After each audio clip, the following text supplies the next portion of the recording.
मुफ्ती सलमान अज़हरी साहब की जो गिरफ्तारी हुई है, यकीन रखो जस्टिस मिलेगा, इंसाफ मिलेगा। हमें कानून पर भरोसा है और हमें यकीन है कि उन्हें जल्द अज जल्द रिहा किया जाएगा इंशाअल्लाह।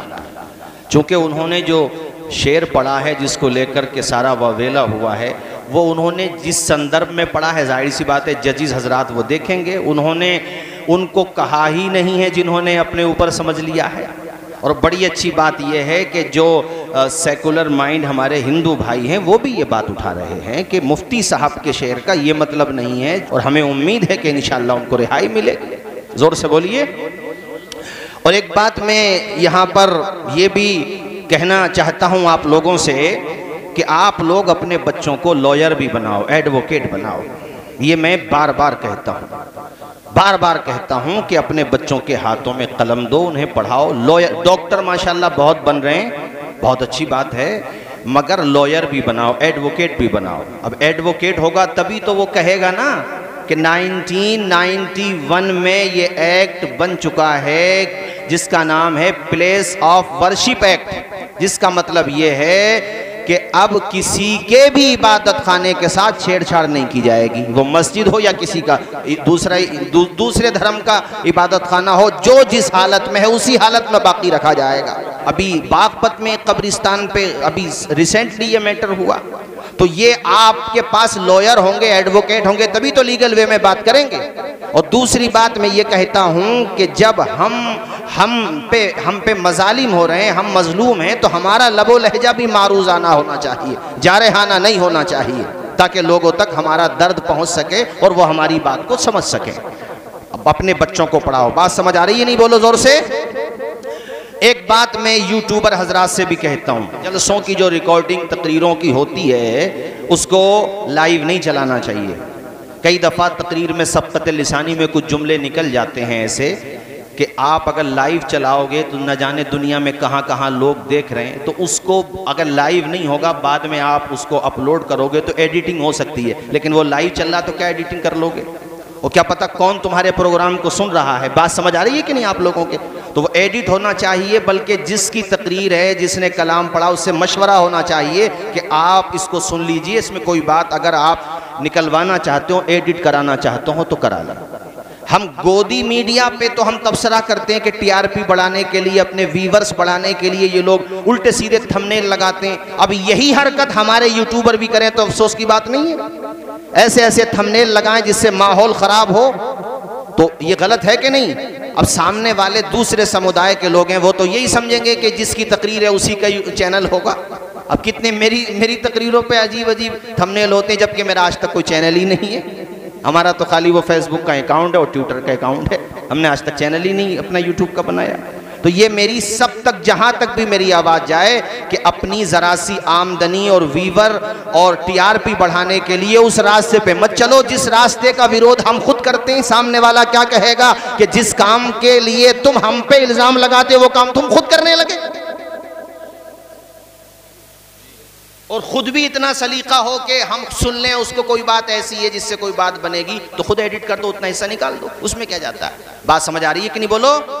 मैं अशार सुनाऊं फिर इंशाअल्लाह तकरीर करता हूँ। एक मरतबा बुलंद आवाज़ से पढ़ लें कलमा शरीफ, ला इलाहा इल्लल्लाहु मुहम्मदुर रसूलुल्लाह। हमें थोड़ा सा, असल में मैंने ये इसलिए भी बोला मुफ्ती सलमान अज़हरी के साहब के बारे में, कानून से बाहर वाले लोग नहीं हैं हम।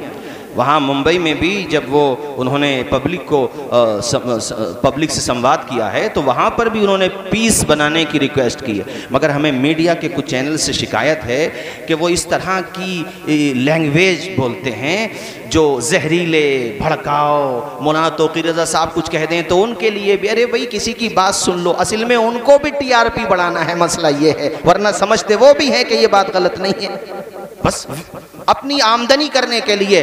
तन्हा रवीश कुमार है, वो सीधी सच्ची पत्रकारिता करता है, सहाफ़ी है, क्या उसको कम व्यूवर मिलते हैं? कितने यूट्यूबरों पे अकेला भारी है वो, कितने न्यूज़ एंकर पे अकेला भारी है कि नहीं? वो तो नहीं करता भड़काने वाली बातें, सच्ची सीधी सादी बातें करता है, जो सच्चे मुद्दे वो उठाता है। और मैं तो आपसे भी कहूँगा, मुझे रवीश कुमार जी की एक बात बड़ी अच्छी लगती है कि टीवी देखना बंद कर दो वरना तुम्हें टीबी हो जाएगी। ज़हनी मरीज बना रहे हैं चैनल्स वाले। मतलब इस तरीके से दिखाएंगे कि लगता है कि कल कोई दुनिया ख़त्म हो जाएगी। बाकी आप कहीं जाओ तो कोई कुछ भी नज़र नहीं आता, बस वहाँ जाओ तो ऐसे लगता है कि कल कोई पता नहीं क्या हो जाएगा। खैर, तो हम ये चाहते हैं उनके साथ भी उनके साथ इंसाफ हो। उन्होंने कोई लगता है तो ठीक है, जांच हो, लेकिन मैंने जो बताया हमें उम्मीद है इंसाफ मिलेगा। और दूसरी बात, हम ये भी जानते हैं कि उन्होंने पीस की रिक्वेस्ट की, पीस की अपील की, शांत रहने की अपील की। इस बात को भी माननीय न्यायालय देखेगा, हमें पूरा यकीन है इस बात का भी लिहाज करेगा। और फिर उन पे चलो मान लें कि वो हेट स्पीच के ज़ुमरे में आता, हेट स्पीच की श्रेणी में आता है, मान लें, तो फिर हमें इस बात पे थोड़ा सा खदशा है, जिस बात को मौलाना तौक़ीर रज़ा साहब ने भी कहा है कि ऐसे मौके पे सामान्य पुलिस अरेस्ट करती, लेकिन ATS का आना इसकी वजह से बेचैनी है। लेकिन हमें फिर भी उम्मीद है कि उनके साथ इंसाफ होगा। और उनके साथ ही नहीं बल्कि जितने भी बेगुनाह कैदी हैं या जिन पे जो दफात हैं, उससे ज़्यादा सज़ा किसी को नहीं मिले। कानून यही बात हमें सिखाता है, कानून का पालन होना चाहिए। तो इसलिए जो संवैधानिक कुर्सियों पर बैठे हैं, जो मुनसिफ मिजाज इंसाफ करते हैं, उनको सलाम। लेकिन जो रिश्वतों की बुनियाद पे मजलूमों की बद्दुआएं लेते हैं, बेगुनाह उन्हें जेलों में सड़ाते हैं, किसी तासुब की बुनियाद पर, किसी भेदभाव की बुनियाद पर उनके साथ जस्टिस नहीं करते, तो वो भी कान के पर्दे खोल के सुने। सबसे बड़ी अदालत उसकी अदालत है जिसने इस संसार को पैदा किया। उसके गजब से, उसकी पकड़ से न नमरूद बचा, न शद्दाद बचा, न हामान बचा, न मसूलिनी बचा, और न हिटलर बचा। हिटलर ने भी आखिर में सुसाइड कर ली थी, खुद को गोली मार ली थी, उसको भी सुकून नहीं मिला था लाइफ में, आखिर में सुसाइड कर ली। इसलिए जालिम बन के न रहो, इंसानियत से मोहब्बत करने वाले बन के रहो, समाज से प्यार करने वाले बन के रहो, गरीबों को सीने से लगाने वाला बन करके रहो। अरे मेरे नबी का किरदार देख, जब मक्का किया है तो सामने वो खड़े थे जिन्होंने रास्ते में कंकर बिछाए थे, जिन्होंने नबी को पत्थर मारे थे, नबी के गुलामों को सताया था, बिलाल हबशी को तपती हुई रेत में लिटाया था, आपकी चर्बी निकलने लगती थी। अम्मार बिन यासिर के साथ कौन सा जुल्म नहीं किया था, गरीब सहाबा का तो जीना तौबर कर दिया था। अबू बकर सिद्दीक पे हमले किए गए थे, उस्मान गनी को बोरिये में बंद करके मारा गया था, और नबी पे कौन सा जुल्म नहीं हुआ। 3 साल तक शेबे अबी तालिब में सोशल बाइकाट किया गया, खाना बंद, पानी बंद, कैसा दौर था, कैसे सब्र का दौर था। मगर हक वालों ने भी उस वक्त मेरे नबी की तरफ रोती हुई आंखों के साथ कहा था, ए आमना के लाल, हमें दुनिया नहीं चाहिए, ए मेरे आका, इन्हें दुनिया का सामान मुबारक हो, हमें कुरान। जंग खंदक के मौके पर खंदक खोदते हुए अल्लाह अकबर निढाल हो जाते, खाने कुछ एक एक खजूर पे कई लोग किफायत करते थे, कई लोग उसको खाते थे, कई रोज के फाके हो जाते, अपने पेट से पत्थर बांध लेते। एक दिन सहाबा बहुत निढालते, हुजूर ने अपने कुर्ते शरीफ का दामन उठाया, कहा सहाबा तुम्हारे पेट पे एक पत्थर बंधा हुआ है, देखो तुम्हारे नबी के पेट पे 3 पत्थर बंधे हुए हैं, 3 या 2 पत्थर। सहाबा ने कहा था या रसूल अल्लाह, हमें जब भूख लगती है आपका चेहरा देखते हैं हमारी भूख या रसूल अल्लाह, आपका चेहरा देखते हमें करार मिल जाता है। शेबे अबी तालिब में 3 साल का सोशल बाइकाट रहा, मगर हक वालों ने हक नहीं छोड़ा। ऐ मेरे भाइयों, ईमान से बढ़ के कोई दौलत नहीं है, ईमान से बढ़ के कोई दौलत नहीं। इसलिए कभी भी ईमान का सौदा ना करो, कभी भी अपने ईमान को मत बेचो चंद टकों के लिए, चंद मनसब, थोड़े से मनसब के लिए। कभी ईमान का सौदा ना करो। दुनिया वालों को साफ साफ बता दो, जो जान मांगो तो जान देंगे, जो माल मांगो तो माल देंगे, मगर हमसे ना हो सकेगा कि नबी का चाहो जला। बेशक, सुभान अल्लाह। कभी भी ईमान का सौदा ना करो। अरे मरना तो वैसे भी इंसान को है ही, मगर बेईमान अगर गए तो हमेशा जहन्नम में रहोगे। ईमान लेके गए तो अल्लाह ने चाहा अपने करम से हमें बगैर हिसाब किताब की वो जन्नत दे देगा। चलो मान भी लो अजाब होगा, मगर ईमान है तो कभी ना कभी तो उसका करम बनेगा, अबरे करम बन के बरसे, उसका करम जो है अबरे करम बन के बरसेगा। और वो हदीस नहीं है जिसके दिल में राई के दाने के बराबर भी ईमान होगा, वो एक ना एक वक्त ऐसा आएगा कि जहन्नम से निकाल के जन्नत में भेजा जाएगा। कभी भी ईमान का सौदा न करो। कैसे ही हालात आ जाएं, क्या उससे ज़्यादा हालात हैं जो मैंने तुम्हें बताए? कैसे कैसे हालात थे, कैसी कैसी परेशानियां थी शेबे अभी। 3 साल का सोशल बाइकाट, और जिन लोगों ने बाइकाट किया था वो मेरे नबी की निगाहों के सामने खड़े हुए थे। मैं दुनिया के हुक्मरानों को बताना चाहता हूं कि लीडर ऐसा होता है, लीडरशिप इसको कहते हैं। अरे किसी की गर्दनें काट के, किसी की लिंचिंग करके, किसी की इबादत गाहों पे हमले करके, उल्टे सीधी नारेबाजी करके दिल नहीं जीते जाते हैं। दिल कैसे जीते जाते हैं? हुसैन के नाना से सीखो। वो खड़े हुए हैं सामने, थर थर कांप रहे हैं। मेरे नबी ने नजरे करम डाली, कहा ला तसरीबा अलैकुमुल यौम, ए मक्का वालो तुमने जो किया वो तुम्हारा किरदार था, आज मोहम्मद तुम्हें माफ कर रहा है। ये मोहम्मद का किरदार है। बेशक सुभान अल्लाह। नारे तकबीर, नारे रिसालत, नारे हैदरी, नारे होशियत, उलमाए अहले सुन्नत, मसलक आला हजरत। सुभान अल्लाह। और इसका असर क्या हुआ हाजी? इसका असर क्या हुआ? इसका असर यह हुआ कि अब तक जो दामने करम से वाबस्ता नहीं हुए थे, उन्होंने भी कदमों में आके कहा था आज मान गए आपको, आपको इख्तिदार नहीं चाहिए, आपको मजलूम इंसानियत से प्यार है, आप इनको दोज़ख से बचा करके जन्नत की तरफ लेकर के जा रहे हैं। सब ने कलमा पढ़ा और उसी मौके को कुरान ने बयान किया, वरअयतन नास यदखुलून फी दीनिल्लाहि अफ़वाजा, कि जब फतह आ गई, नुसरत आ गई, महबूब तुम देख रहे हो कैसे फौज दर फौज इस्लाम के अंदर लोग दाखिल हो रहे हैं। यहाँ अकीदा भी लेके चलो। कुरान कह रहा है फतेह मक्का के मौके पे जो ईमान ला रहे हैं वो दीन में दाखिल हो रहे हैं। ये कौन लोग हैं जो कहते हैं वो डर के कलमा पढ़ रहे थे इसलिए उनका ईमान मुकम्मल नहीं है? बिल्कुल गलत कह रहे हो। हम वो बोली बोलेंगे जो कुरान बोलता है। गोया कि तुम तो दुश्मनों को मौका दे रहे हो कि वो डर के कलमा पढ़ रहे थे। नहीं नहीं, वो मुस्तफ़ा के किरदार से इतने मुतासिर हो गए थे कि दुश्मनियां भुला दी। मेरे नबी के अखलाक ने ऐसा जकड़ा कि कदमों में आके कह रहे थे, कदमों में आके गोया कि उन्होंने कहा था सोचना फिर के मोहब्बत का तकाजा क्या है, पढ़ के कदमों से लिपट जा, तेरा जाता क्या है। वाह वाह सुभान अल्लाह सुभान। इसको कहते हैं लीडरशिप। है कोई दुनिया में मेरे नबी जैसा लीडर? बोलो अकीदा है, जोर से बोलो ना, है कोई? मैं तो खैर छोटा सा स्टूडेंट हूँ, हमारे बड़े बड़े उलमाए किराम अपनी वो तो माशाल्लाह हैं ही, वो तो इंसाइक्लोपीडिया हैं। अल्हम्दुलिल्लाह, अल्लाह का शुक्र है हमारे पास जय्यद उलमाए ज़वील एहतराम है। लेकिन मैं अदना सा स्टूडेंट ये बात कहता हूँ कि नबी की सीरत पर, नबी की जीवनी पर हर वो एंगल जो इंसानियत के हित में हो, समाज के हित में हो, उस टॉपिक पर नबी के बेमिसाल होने पर जिसका जी चाहे पॉजिटिव अंदाज में जब चाहे डिबेट कर ले, ये बात डंके की चोट पे साबित कर देंगे अल्हम्दुलिल्लाह अल्लाह की तौफीक से कि मेरे नबी जैसा किसी माँ ने जना ही नहीं है।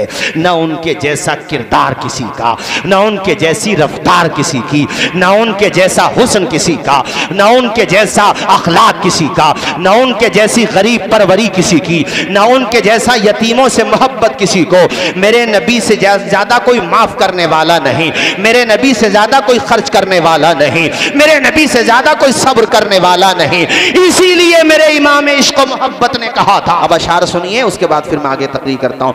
हम ज़बान खोले तो जेल भेज देते हैं, वो खिलाफ बोले तो उनकी वाहवाही है, वो खिलाफ बोले तो उनकी वाहवाही है, अरे उनकी वाहवाही है। हम खिलाफ सोचे तो जेल भेज देते हैं, हम खिलाफ सोचे तो, बोलो, हम खिलाफ सोचे तो जेल भेज देते हैं। करके साजिशें है पर, करके साजिशें है पर वो सभी को भड़काएं। भड़काते नहीं है, हम लोग सब्र करने वाली कौम है।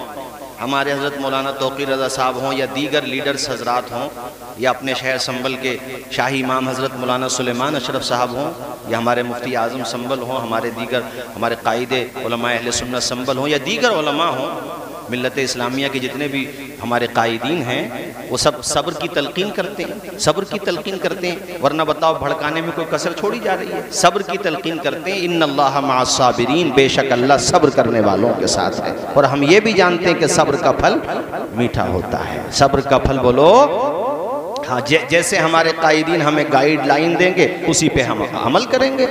मौलाना तौक़ीर रज़ा साहब ने जेल भरो आंदोलन के लिए कहा है, अगर हमारे उलमाए संभल, हमारे अकाबिरीन संभल इस बारे में गौर करेंगे तो बिल्कुल इस पे ध्यान दिया जाएगा। और हम उम्मीद करते हैं अच्छे फैसले जो आते हैं हमेशा हमने उसका स्वागत किया है, अच्छे फैसलों का। किसी की भी सरकार हो अगर वो समाज हित में है तो हम उसका इस्तेमाल करते हैं। अभी मुरादाबाद में देखो किस तरीके से एक वर्ग विशेष को बदनाम करने के लिए साजिश रची गई थी, नहीं रची गई थी, मगर यूपी पुलिस ने बहुत अच्छा स्टेप लिया और जो सच्चाई थी उसको बेनकाब किया तो हमने इस्तेमाल किया। दंगा करने वाला किसी भी कम्युनिटी से हो उसके साथ बिल्कुल सख्ती के साथ निपटा जाए, लेकिन किसी बेगुनाह को सजा न दी जाए। हम ये कहते हैं कि दो चार को जरूर वफादार न कहो, लेकिन तमाम कौम को गद्दार न कहो। हम तो वो हैं कि अपने मुल्क की मिट्टी के लिए, मुझे शेर याद आता है मुनव्वर राना साहब का है, ये शायद राहत इंदौरी साहब का है कि हम जैसे वफादार कम ही निकलेंगे, जमीनें खोद कर देखो हम ही निकलेंगे। हम तो अल्हम्दुलिल्लाह बताने की जरूरत ही नहीं है। शेर सुनो, कह के साजिशें है पल वो सभी को भड़काए, वो सभी को भड़काए, हम जरा सा रो ले तो। रोने तक पे पाबंदी लगाना चाहते हैं, सब तो नहीं मगर बाज लोग हैं। हम जरा सा रो ले तो जेल भेज देते हैं, हम जरा सा रो ले तो जेल भेज देते हैं। मुल्क को डुबोते हैं धर्म की सियासत में, मुल्क को डुबोते हैं धर्म की सियासत में, धर्म की सियासत में। हम ये राज खोले तो, अरे आप लोग बोलोगे नहीं जोर से, हम ये राज खोले तो, हम ये राज खोले तो जेल भेज देते हैं। आम है सितम उनका रोज़ो शब सताते हैं। लिंचिंग, बुर्का, हिजाब और साहब हैं मस्जिद, मदरसा, दरगाहें, मज़ारात। अच्छा, मैं चैनल वाले भाइयों से भी बड़े विनम्रता पूर्वक पूछता हूँ कि भाई साहब तुम्हारी टीआरपी हमारा नाम लिए बगैर नहीं हो सकती है क्या? अरे यार कुछ और चीजें देखो, इन सब में मत पड़ो, सब मिलजुल के अपने भारत को मजबूत करने की कोशिश करो। आम है सितम उनका रोज़ो शब सताते हैं, रोज़ो शब सताते हैं। हम जरा सा बोले तो, हम जरा सब मकता है, उसके बाद फिर मैं तकरीर करता हूँ। कत्ल वो करे शाह के कोई भी न चर्चा हो, हम आह भी करते हैं तो हो जाते हैं बदनाम, वो कत्ल भी कर दें तो चर्चा नहीं होता। कत्ल वो करे शाह के कोई भी न चर्चा हो, कोई भी न चर्चा हो। आँख हम भिगो ले तो जेल भेज देते हैं, आँख हम भिगो ले तो बोलो जेल भेज देते हैं। कलमा शरीफ पढ़े एक मरतबा, ला इलाहा इल्लल्लाह मुहम्मदुर रसूलुल्लाह। देखो भाई, मैंने पहले भी कहा था और मैं आज भी कह रहा हूं कि अपनी कौम को यानी पूरी मिल्लत को जहालत से निकालने की कोशिश करो। और आपकी दुआओं से अचानक इतनी प्यारी बात याद आ गई मुझे, जो आपके ही हिसाब की है। आपसे मुराद पूरा इलाका, आपका गांव उससे मुस्तस्ना है, चूंकि आपका विलेज बनिस्बत दूसरे विलेजेस के काफ़ी बेहतर है। मगर फिर भी ये सुना दूं, गौसपुर मिलक है ये करीब में करनपुर के पास, जहाँ के मुन्ना अकील साहब थे जो विधायक भी रहे थे, गौसपुर मिलक। मौलाना आकिब साहब अजीब खबर सुनो, 40 साल हो गए इलेक्शन नहीं हुआ उस गाँव में। मैं तो ताज्जुब में रह गया, 40 साल हो गए इलेक्शन नहीं हुआ है। सारे खानदान के लोग बैठते हैं, मिल बैठ करके आपस में पर्ची डालते हैं, जिसका नाम आ जाता उसी को चुन लेते हैं और पहले तय कर लेते हैं जिसका नाम आएगा कब्रिस्तान की बाउंड्री होना है, मदरसा बनना है, मस्जिद बनना है, इतने बच्चियों की शादी होना है, ये काम होना है, जिसका नाम आएगा वो ये काम करेगा। तो जिसका नाम आ जाता वो खुश हो जाता है। सुभान अल्लाह, कितनी बड़ी खबर है। झगड़ा भी नहीं होता, छोटा मोटा होता निपटा लेते हैं। इस मामले में माशाल्लाह आप तो अच्छे हैं, निपटा लेते हैं आप भी, आप लोग भी वेरी गुड। मगर ये आप समझिए, पैसा वहां उठाओ जहां उठाना चाहिए। बच्चों की एजुकेशन पे, बच्चों को पढ़ाने पे, लॉयर बनाओ उन्हें, एडवोकेट बनाओ, पायलट बनाओ, डॉक्टर बनाओ, थिंकर बनाओ, मुफक्किर बनाओ, आलिम रब्बानी बनाओ, आलिम दीन बनाओ। किसी तरीके से गंदगी से निकालो अपनी नस्ल को। वो सब मत करो जो हो चुका, अब वो देखो जो होने वाला है। आने वाला वक्त जो है वो क्या है, उसके एतबार से अपने बच्चों के हाथों में कलम की ताकत दो, लीगल वे में आगे बढ़ो, कानूनी रास्ते से आगे बढ़ो। आप अगर संघर्ष करोगे तो इंशाल्लाह बेनिफिट ज़रूर मिलेगा, मेरे रब ने चाहा तो।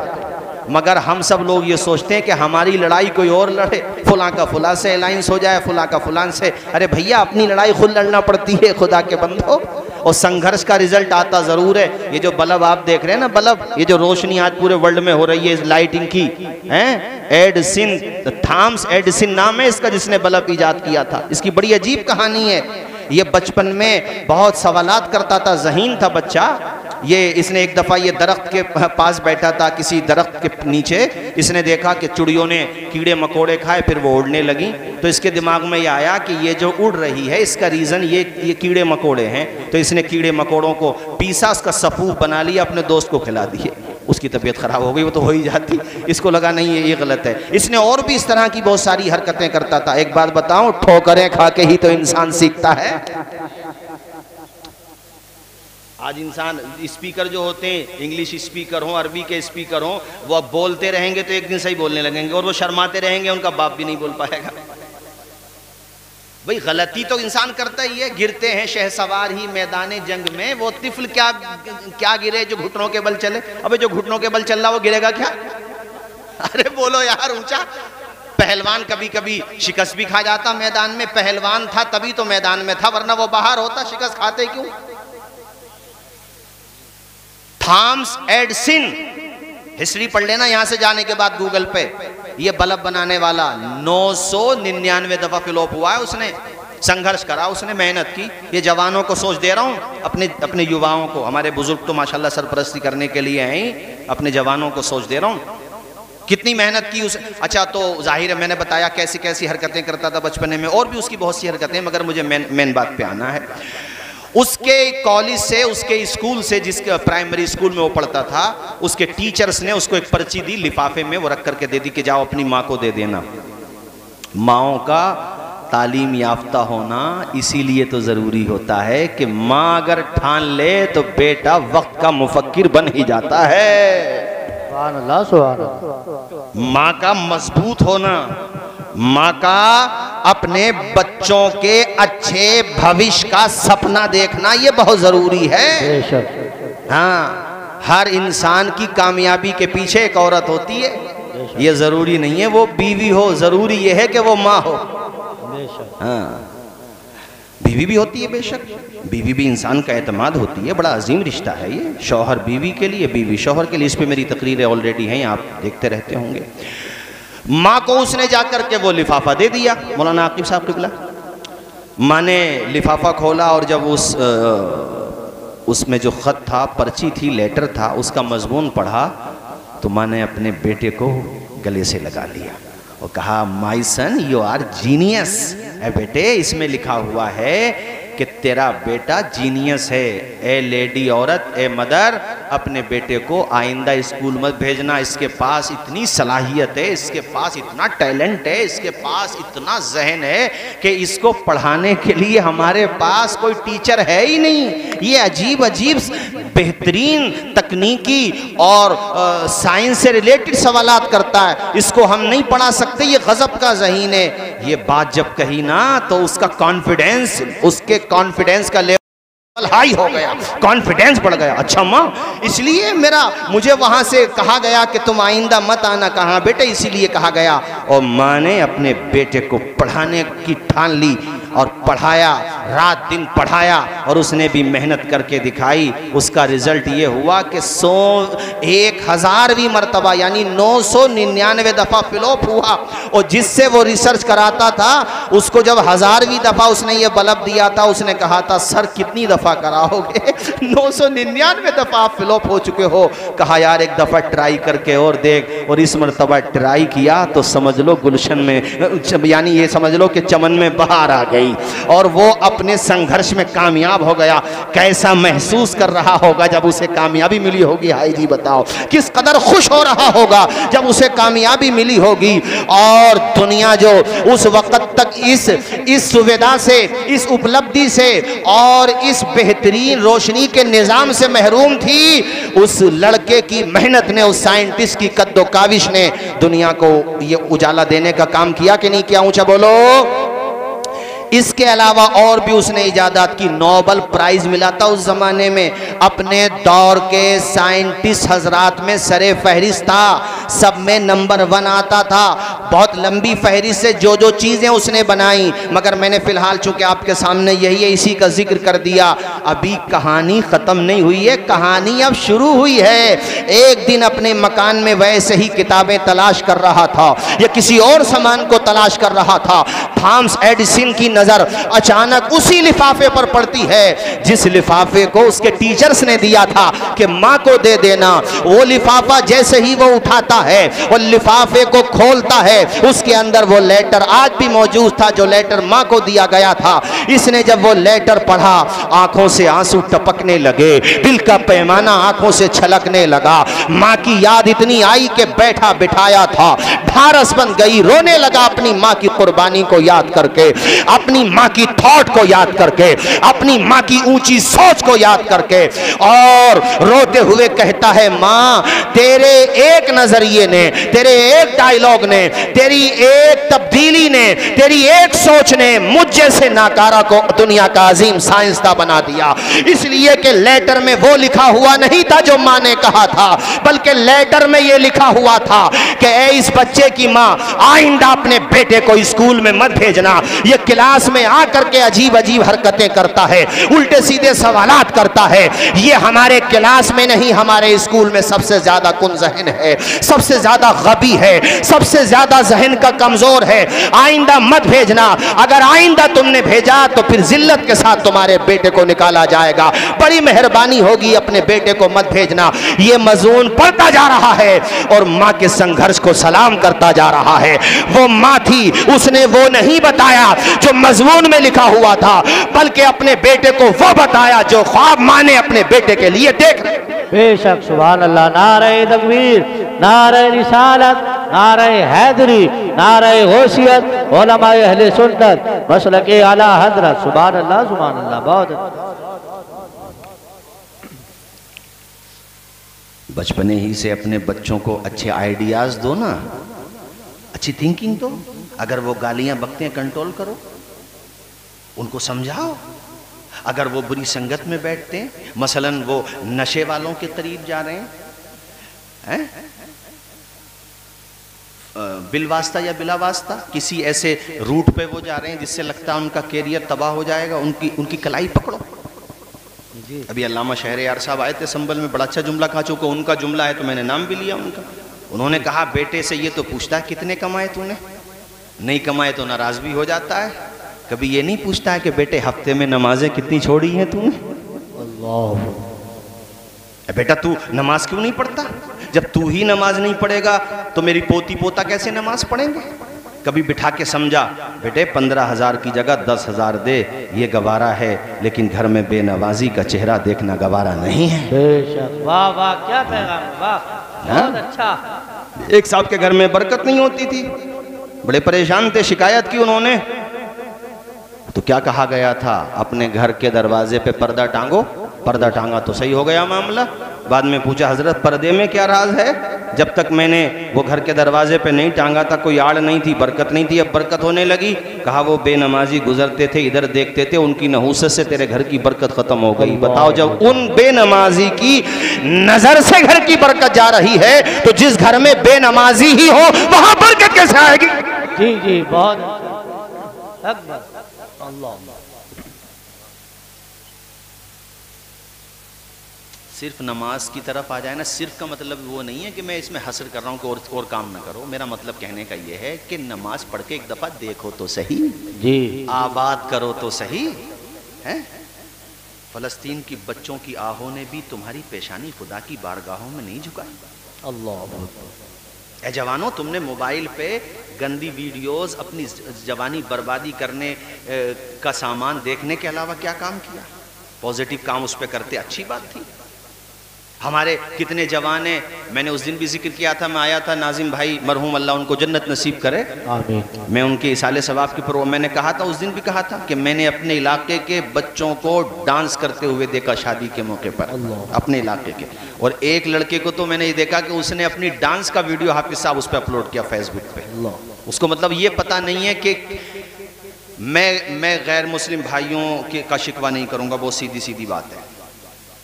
पहली बात तो सूरह मुम्तहिना में उनकी भी 2 किस्में बयान की गई हैं, उसकी तफसील उलमाए किराम जानते हैं। और दूसरी बात, मैं उनसे शिकवा क्यों करूं? हम वो काम कर रहे हैं जो हमें करना चाहिए। वो कुरान पढ़ेंगे या मुसलमान को देखेंगे? वो कुरान पढ़ने थोड़ी नहीं आएंगे। जब तुम अच्छे बन जाओगे वो तुम्हें देखेंगे तो वो खुद ये कहेंगे कि जब गुलामाने मुस्तफ़ा का किरदार ऐसा है तो नबियों के इमाम का किरदार कैसा होगा। बेशक बेशक बेशक, सुभान अल्लाह, सुभान अल्लाह, बहुत अच्छा। अब वो देख रहे हैं रिश्वतखोर भी इनमें एक से एक बड़ा है, शराब पीने वाले भी इनमें खूब हैं, जमीनों पे नाहक कब्जे करने वाले भी खूब हैं। जिसे ताकत और उरूज मिल जाए कमजोरों को दबाने वाले भी इनमें खूब हैं। तो वो तुमसे क्यों मुतासिर होंगे? वो इस्लाम से और फजन हो जाएंगे और हो रहे हैं। उनसे भी मैं कहूंगा कि आज के मुसलमानों की अमली हालत देखकर मेरे भाइयों, इस्लाम से बज़न होने की ज़रूरत नहीं है। तुम मेरे नबी की सीरत तो पढ़ो, मुझे यकीन है कि तुम भी वही कहोगे जो स्वामी विवेकानंद जी ने कहा था। उन्होंने ये बात कही है और रिकॉर्ड है, उनकी पुस्तकों में है। उन्होंने ये कहा है कि भारत में इस्लाम तलवार के जोर से नहीं फैला है, गुलामाने मुस्तफ़ा के किरदार से फैला है। बेशक, सुभान अल्लाह, सुभान अल्लाह। नारे तकबीर, नारे रिसालत, नारे हैदरी, नारे होशियत, उलमाए अहले सुन्नत, फैज़ाने गरीब नवाज, अज़मते मज़हब इस्लाम। सुभान अल्लाह, सुभान अल्लाह।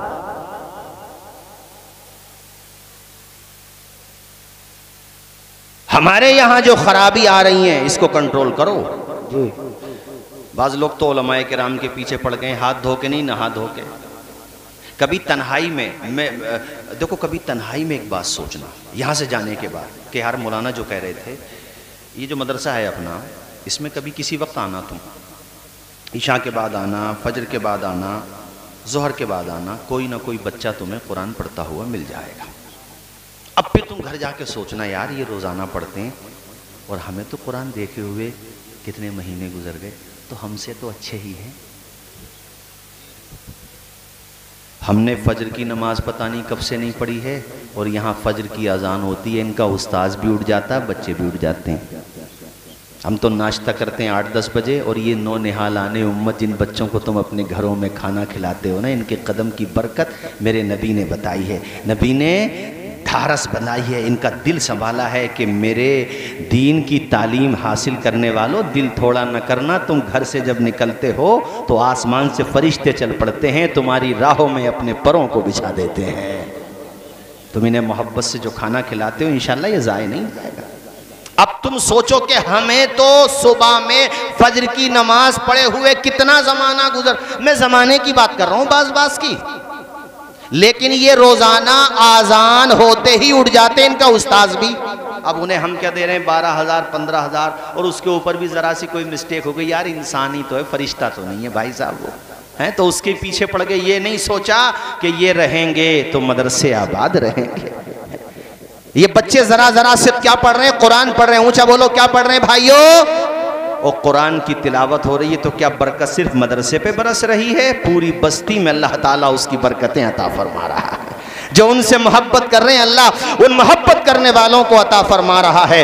कंजुल माल शरीफ की हदीस है, इसको तख्तिये दिल पे लिख के ले जाना। अल्लाह के पैगंबर फरमाते हैं कुन आलिमन, या तो आलिम बनो, औ मुताल्लिमन नंबर 2, या तालिबे इल्म बनो, स्टूडेंट बनो, औ मुस्तमिअन, या इनकी बातें सुनने वाले बन जाओ, औ मुहिब्बन, या ये सब नहीं कर पाते, तुम्हें टाइम नहीं मिलता, तुम्हारी कोई मजबूरी है या तुम्हारी लापरवाही है, तो कम से कम उनसे मोहब्बत करने वाले बन जाओ। वला तकुनिल खामिसा फतह लेका, इसके अलावा पांचवा मत बनना, वरना हलाक हो जाओगे, बर्बाद हो जाओगे।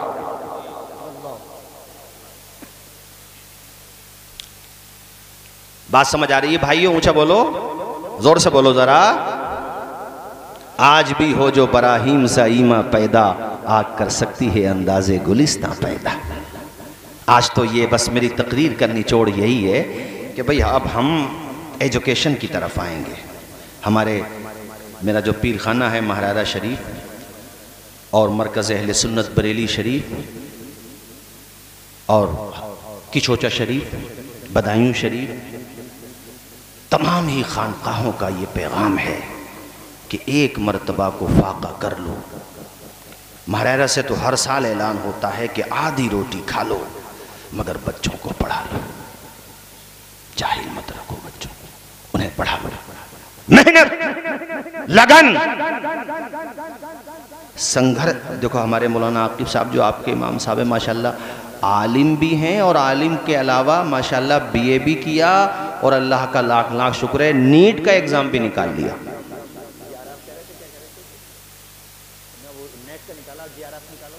उसके बाद इंशाल्लाह एजुकेशन का सिलसिला रुकना नहीं चाहिए। हमारे मौलाना अजीम साहब क़िबला तशरीफ़ फरमा थे, हमारे हज़रत मौलाना आमिर साहब, हमारे मौलाना कारी सुलेमान साहब फिरोजपुर में बड़ा अच्छा काम कर रहे हैं, हज़रत मौलाना रिफ़ाउल हसन साहब माशाल्लाह, तमाम ही उलमाए किराम, कारी नासिर साहब। आलिम दीन और हाफिज़ कुरान भी बनाओ एक न एक बेटे को। कुरान तो सबको पढ़ाओ मगर हाफिज़ कुरान और आलिम भी बनाओ। हाँ, चूँकि जब दम चलेगा ना उस वक़्त एहसास होगा कि यार दुनिया का सामान काम नहीं आया, काम आया तो यहाँ भी कुरान काम आया। मैं तो देखता हूँ जनाजों में जाता हूँ तो कि जनाजे आते हैं तो कई जगह, अपने यहाँ तो खैर ऐसा कोई हादसा नहीं हुआ है, लेकिन मैंने और जगहों पे तहकीक के तौर पे मैंने कहा पता करूँ, तो ये बात मैंने तहकीक की तो पता चली कि हाँ इनके बेटों ने जनाजा नहीं पढ़ा। मैंने बाद में किसी मौके पे मिले तो मैंने कहा यार तुम जनाजे में क्यों नहीं थे? तो एक, अब छोड़ो क्या बताऊँ, किसी के कपड़े सही नहीं थे, किसी ने कहा दुआए जनाजा याद नहीं थी। तो मैंने कहा खुदा के बंदे दुआए जनाजा याद नहीं भी थी तो कम से कम किसी आलिम से मसला ही पूछ लेता। अबे नमाज जनाजा में तो शरीक हो जाता। नमाज जनाजा में 2 फ़र्ज़ हैं, उसमें दुआए जनाजा नहीं है। क़याम फ़र्ज़ है और तकबीरें फ़र्ज़ हैं, तो क़याम तो कर ही लेता, खड़ा तो हो ही जाता, खड़े होने की ताकत न थी तो बैठ जाता, उज़्र शरीक था तो, और तकबीरें तो इमाम के पीछे कह ही लेता। नमाज क्यों छोड़ी तूने? और पहली बात ये बता, मोबाइल का पासवर्ड याद है, लंबे लंबे गाने याद है, गज़लें याद हैं, तुझे दुआए जनाजा याद नहीं हो रही जो एक मुसलमान का हक़ है दूसरे मुसलमान पर? अल्लाहुम्मा रब्बिग़फ़िरली हय्यिना व मय्यितिना व शाहिदिना व गाइबिना व सगीरिना व कबीरिना व ज़करिना व उन्साना। अल्लाहुम्मा मन अहयैतहु मिन्ना फ़अहयिहि अलल इस्लाम व मन तवफ़्फ़ैतहु मिन्ना फ़तवफ़्फ़हु अलल ईमान। ये छोटी सी दुआ है नमाज जनाजा में। एक हफ्ता इमाम साहब के पास, कारी साहब के पास जाएगा तो याद कर लेगा आराम से मौलाना सुफियान साहब, मगर उनके पास भी जाएगा तो या तो खुन्नस निकालने जाएगा या तलाक का मसला पूछने जाएगा बस। या तो इसलिए जाएगा देखो कोई कमी मिले इनकी मौलाना। हाँ बतेरे ऐसे ही होते घर में बेचारों की न चलती, इमाम की गर्दन पकड़ना, उस कमजोर को क्या सताना है? वही इमाम है, इमाम बद्दुआ लग गई ना खुदा ही कसम तबाह हो जाए।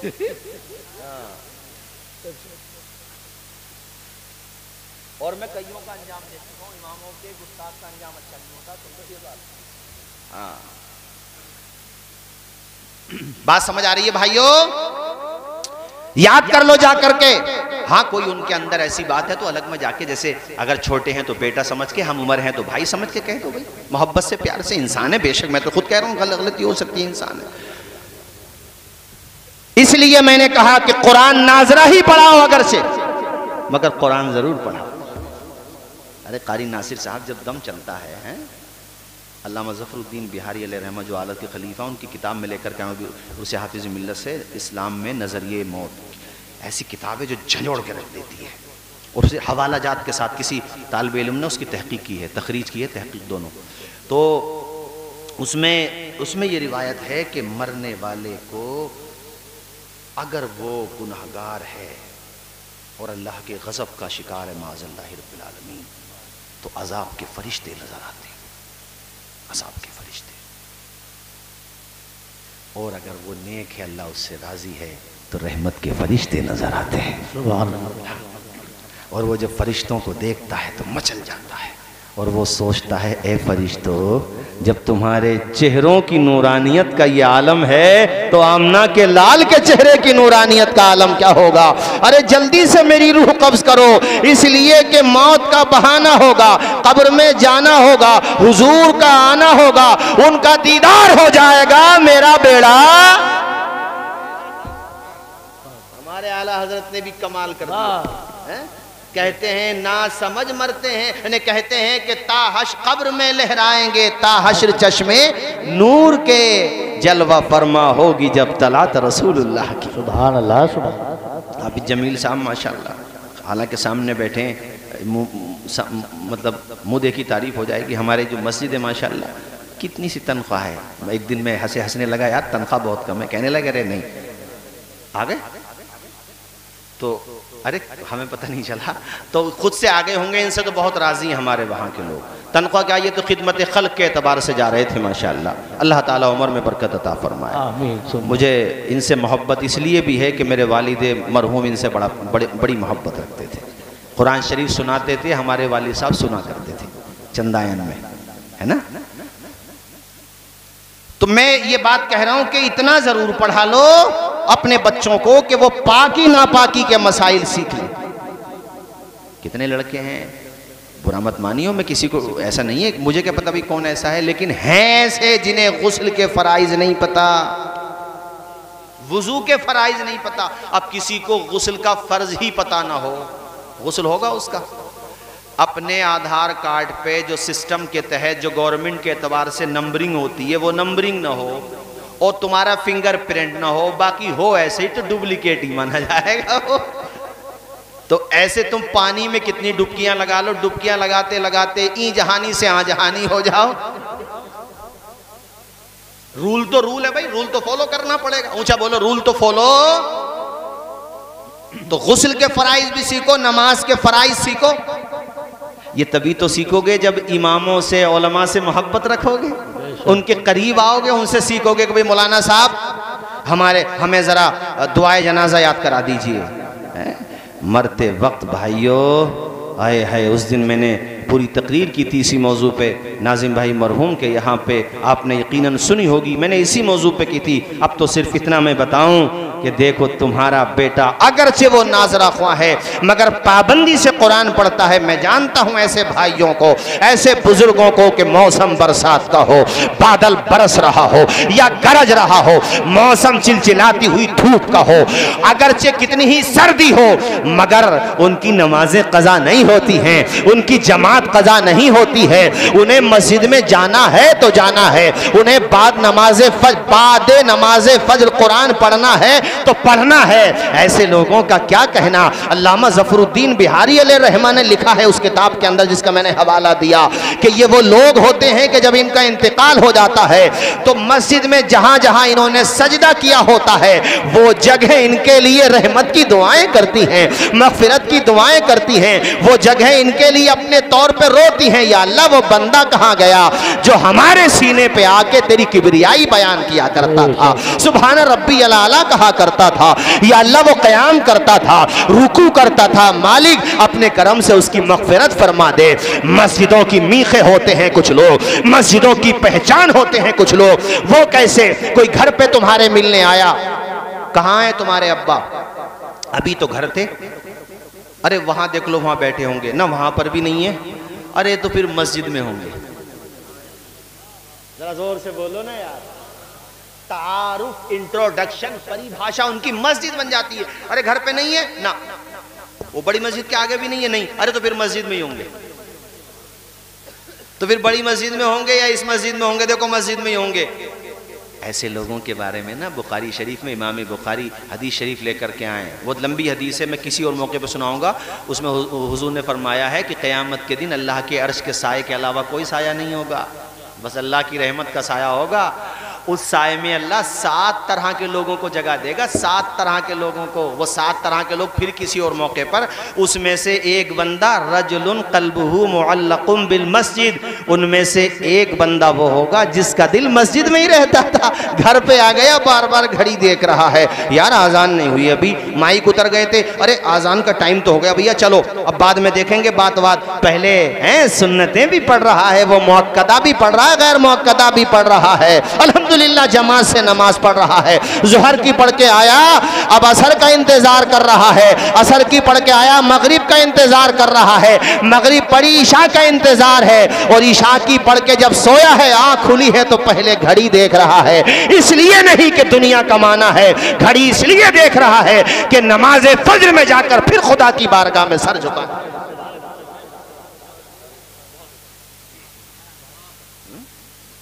उनका तारुफ तजम्मलतिल मकाबिर, उनके लिए तो कब्रिस्तान भी दुल्हन की तरह सजा दिया जाता है। कब्रिस्तान का हर हिस्सा, या अल्लाह हम गुनाहगारों को भी उन्हीं में से बना ले मेरे मालिक।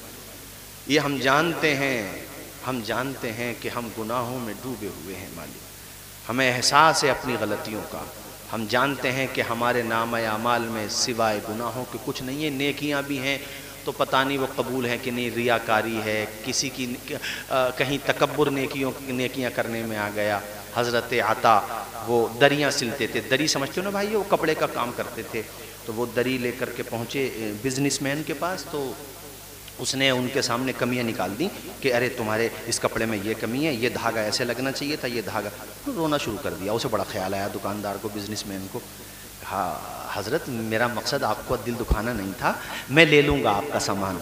कहा बेटे मैं इसलिए नहीं रो रहा हूँ कि तूने दरी में कमी निकाल दी, मैं इसलिए रो रहा हूँ कि मेरी नज़र में मेरे सिले हुए कपड़ों में और मेरी बनी हुई इन दरियों में कोई कमी नहीं थी, लेकिन मुझसे ज़्यादा माहिर के पास पहुँची तो इसमें दर्जनों कमियां निकल गईं।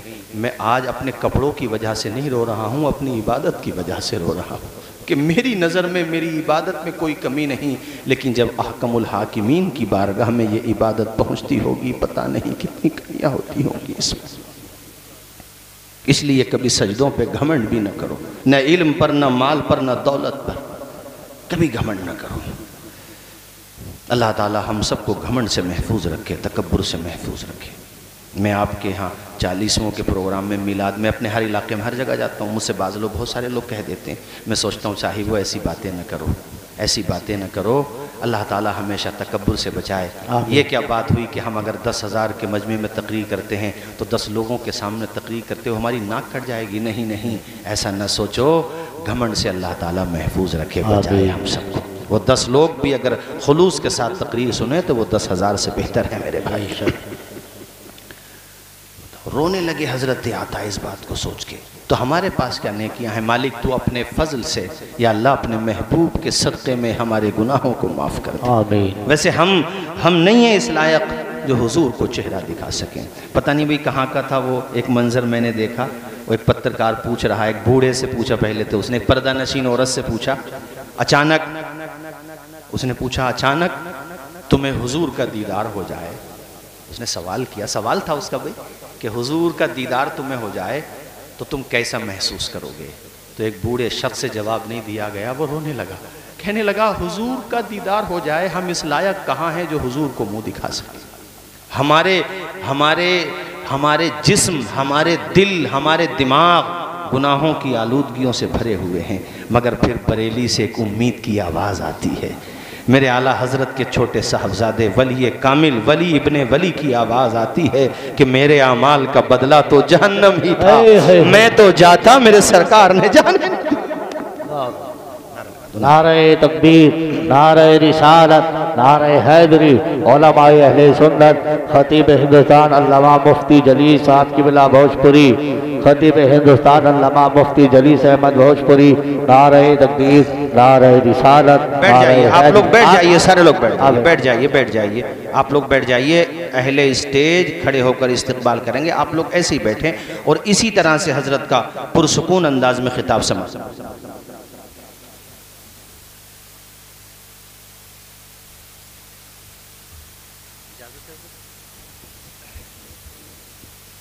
खतीब बावकार, खतीब अहले सुन्नत, मुफक्किर मिल्लत, माहिर दरसियात, उस्ताजुल उलमा व उस्ताजी हज़रत अल्लामा मुफ्ती जलीस अहमद साहब क़िबला अतालल्लाहु उम्रा वज़ीद मजदू जलवाबार हो चुके हैं। आप लोग हज़रत से कितनी मोहब्बत करते हैं और हज़रत आपसे कितनी करते हैं, इस मामले में मुझे कुछ कहने की ज़रूरत ही नहीं है। सादा शख्सियत के मालिक हैं, बेहतरीन आलिम दीन हैं। कई किताबें मैंने भी हज़रत के पास पढ़ी हैं, 2 साल हज़रत के पास मैं रहा हूँ। कई किताबें, मजानुल अदब मैंने हज़रत के पास ही पढ़ी है, फैज़ुल अदब भी, अरबी की कई किताबें, बड़े शानदार अदीब हैं माशाअल्लाह, और बज़ला संज ख़तीब भी हैं अल्हम्दुलिल्लाह। और मैं भी इनके साहबजादे से जिन्हें हमने अपनी गोद में खिलाया है, मैं कह रहा था, मैंने कहा हज़रत कितनी भाग दौड़ करते हैं, अल्लाह ने कितनी हिम्मत दी है, मदरसे में पढ़ाना भी है, इमामत की भी जिम्मेदारी है और रात में जलसों में भी जाना है। अल्लाह ने बड़ी हिम्मत दी है। मौला ताला हज़रत का साया दराज फरमाए, आमीन बोलिए बुलंद आवाज़ से। अल्लाह ताला हज़रत का इक़बाल बुलंद फरमाए और हज़रत को शिफा व तंदुरुस्ती अता फरमाए। बस ये बात मुकम्मल कर दूँ मैं, फिर अपनी गुफ्तगू ख़त्म करता हूँ। वहीं पे आता हूँ जहाँ से बात चली थी कि अपने बच्चों को इतना तो पढ़ाई लो जो वो दीन की ज़रूरी बातें समझ जाएं, और मॉडर्न एजुकेशन में भी इतना पढ़ा लो, इतना तो पढ़ा लो कि ऐसा ना हो वहाँ विंडो पे जा कर के इस पे स्टेशन पे ट्रेन के आने जाने का पता पूछ रहा है। ये जहालत अब ख़त्म करो, इतनी नॉलेज तो उसे हो कि खुद जान सके। अब तो मोबाइल का दौर है, ऐप हैं, उसमें सुविधाएं हैं, खुद जान सके। यानी उसको कम से कम दुनिया की भी ज़रूरी बातों का इल्म तो हो, ये कहना चाह रहा हूँ। इतना तो पढ़ाई लो, प्राइमरी तक तो पढ़ाओ, कम से कम जूनियर कराओ, इंटर तो बल्कि हर किसी को करना चाहिए। और उसके अलावा मैंने तुमसे क्या कहा कि इधर कुरान मजीद, पाकी नापाकी है, हलाल क्या है, हराम क्या है, ये बुनियादी बातों का इल्म तो होना चाहिए। होना चाहिए कि नहीं होना चाहिए? ये चंद बातें मैंने आपसे कहीं। हज़रत तशरीफ़ ले आए, अल्लाह ताला हम सबको अमल की तौफ़ीक़ रफ़ीक़ अता फरमाए। आखिर में एक बात और कहूँगा, फिर तकरीर ख़त्म कर दूँगा। जैसे मैंने आपको बताया ना कि देखो 999 दफ़ा वो फ्लॉप हुआ, मगर 1000वीं दफ़ा सक्सेस हुआ कि नहीं। इसका मतलब क्या है कि इंसान को संघर्ष करते रहना चाहिए, उसे मेहनत करते रहना चाहिए। अभी मैं एक लड़के की हिस्ट्री पढ़ रहा था, वो IAS के इसमें UPSC में कई दफ़ा और आखिरी टर्म में जाकर के वो कामयाब हो गया। क्या कितनी मेहनत की होगी उसने, कितनी मशक्क़त की होगी, मगर कामयाब हो गया। ऐसे हमारे उलमाए किराम में आप देखें, अल्लामा ग़ुलाम रसूल सईदी अहले इल्म जानते, इतना बड़ा नाम है कि बड़े बड़े उलमाए किराम उनकी लिखी हुई किताबें पढ़ते हैं तो दिल ठंडा हो जाता है, आँखों का सुरमा है उनकी किताबें। ज़माने तालिबे इल्मी में कमज़ोरी की हालत, यानी माली एतबार से कमज़ोरी की हालत ये थी कि सिर्फ एक जोड़ी कपड़े थे। क्या कहा मैंने? सिर्फ एक जोड़ी। हाँ, लेकिन देखो उन्होंने मेहनत की, अल्लाह ने इतना नाम रोशन किया कि वो जिस मुल्क के, सिर्फ उस मुल्क में लोग नहीं जानते, पूरी दुनिया में जहाँ भी अहले इल्म में हर जगह उनको जाना जाता है। बोलो किस चीज़ ने तारुफ कराया उनका? आवाज़ आए, इल्म ने। आवाज़ आए, किसने तारुफ कराया? ऊंचा बोलो यार, किसने तारुफ कराया? इल्म ने तारुफ कराया। तो बच्चों को पढ़ा लो। दाग दहलवी का शेर तो सादा सा है मगर है सच्चा, कि रहता है नाम इल्म से जिंदा हमेशा दाग, औलाद से तो बस यही 6 पुश्त 4 पुश्त। वैसे 4 पुश्त उन्होंने कह ही दिया, 4 पुश्त नाम याद रहता नहीं है। अरे दादा का ही तो याद होगा, कितने होंगे जिन्हें परदादा का याद नहीं होगा। लो 3 पुश्त के बाद ही नाम गायब। लेकिन आला हजरत का नाम बच्चे बच्चे को याद है। 100 साल से ज्यादा हो गए। अपने संबल के अजमल उलमा का नाम, और गरीब नवाज को तो 812 साल हो गए। मगर मैं देखो ये बच्चा बैठा, जरा सा बच्चा है, ये 8 साल का होगा। इससे मैं पूछूं बेटे गरीब नवाज को जानता है? हजरत अजमेर शरीफ में जिनका मज़ार है। ए बेटा साबिर पाक को जानते हो? हाँ। कलियर शरीफ में जिनका मज़ार है। मखदूम सिमनानी को जानते हो? हाँ। किचौचा शरीफ में है ना उनका मज़ार। इनके नाम क्यों जिंदा हैं?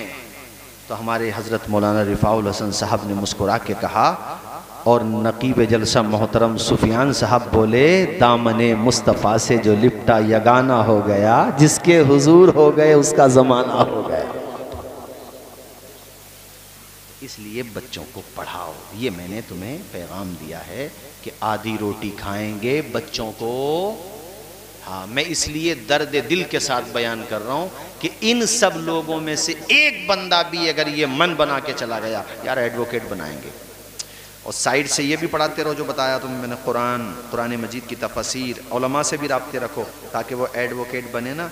और किसी मजलूम पे पैसे कम हैं, बेचारा कमज़ोर है, कोई बेवा है, कोई दुखी है, मालदार लोगों से तो फीस ले रहे हो, ठीक है भाई तुम्हारा काम है, लेकिन कोई गरीब है ना तो फ्री में केस लड़ दो उसका, अल्लाह मग़फ़िरत का ज़रिया बना देगा। ऐसे MBBS डॉक्टर बन जाओ। चूँकि यार वो काबिल इंसान भी क्या जिसमें रहम ना हो, इल्म भी वही है जिसमें इंसानियत हो। वरना जो अकड़ा खुदा के गजब ने एक दिन जरूर पकड़ा, कसे बाशत उजा बाशत। इसलिए इल्म भी हो और झुकाव भी हो। डाली वही ज्यादा झुकती है, फल ज्यादा होते हैं। और जो डाली अकड़ी, एक दिन तेज हवा ने जरूर पकड़ी और नीचे आ गई। सुबह मगरूर को वो शाम भी कर देता है, शोहरतें करके ख़त्म गुमनाम भी कर देता है। वक्त से आंख मिलाने की हिमाकत न करो यारो, वक्त इंसान को नीलाम भी कर देता है। और ये 4 मिसरे सिर्फ इनके लिए नहीं है जो इल्म हासिल करने के बाद एडवोकेट बने, डॉक्टर बने, या मिसाल के तौर पे आलिम बने, इनकी बात नहीं कर रहा हूँ। ये हुक्मरानों के लिए भी है कि अगर संवैधानिक कुर्सी पे पहुंच गए हो तो ये ना सोचो हमेशा इसी पे रहोगे। इसी गलत फहमी ने तो नमरूद को मच्छर से कटवा दिया। इसी गलत फहमी ने उसे फिरौन को डुबो दिया बहरे अहमर की मौजों में। शद्दाद 12 साल जन्नत बनाता रहा, मगर एंडिंग ऐसे हुई कि देख ही ना पाया उसे भाई साहब। उस दिन मैंने समझाया था ना, चलो आज और समझा देता हूँ 5 मिनट में। ये रुमाल देख रहे हो, इसका एक हिस्सा सीधे हाथ में, दूसरा हिस्सा बाएं हाथ में। अब एक तरफ से मैं छोड़ दूं तो दूसरे हाथ में, और दोनों तरफ से छोड़ दूं, गिर नहीं जाएगा ये। यही इंसान की लाइफ है। पैदाइश एक हिस्सा और एक हिस्सा मरने वाला, यानी इब्तिदा और इंतहा दोनों हिस्से इंसान के हाथ में ही नहीं है। तो भाई किस बात पे कूद रहा? बीच का हिस्सा मिला है। अरे बेवकूफ़, जैसे वो हाथ में नहीं है ऐसे ही जाना भी हाथ में नहीं है। तो ये जो बीच का पीरियड मिला है उसी के अनुसार गुजार, जिसके दस्ते पाक में दोनों हिस्से हैं। समझ में आ गई? हाँ, ये बीच का जो पीरियड है 50 साल का, 60 70 साल का, 80 साल का, ए मनुष्य मैं तुझसे कहता हूं, इसमें अहंकार। सिकंदर बादशाह ने दुनिया फतह कर ली थी, मगर जब दुनिया से गया तो खाली हाथ लेके गया था और कहा था मेरा हाथ बाहर कर देना ताकि समाज के लोग देखें तो समझ जाएं कि दुनिया फतह करने वाला भी मौत को फतह नहीं कर पाया। इसीलिए मेरे इमाम इश्क व मोहब्बत ने कहा था, आला हजरत ने कहा था, इन्हीं अशार पे अपनी तकरीर खत्म करता हूं कि सबसे आला वो आला हमारा नबी, सबसे बाला वो बाला हमारा नबी। कर्नो बदली रसूलों की होती रही, चांद बदली का निकला हमारा नबी। खल्क से औलिया, औलिया से रसूल और रसूलों से आला हमारा नबी। गमजदों को रजा मुज़्दा दीजिए कि है बेकसों का सहारा हमारा।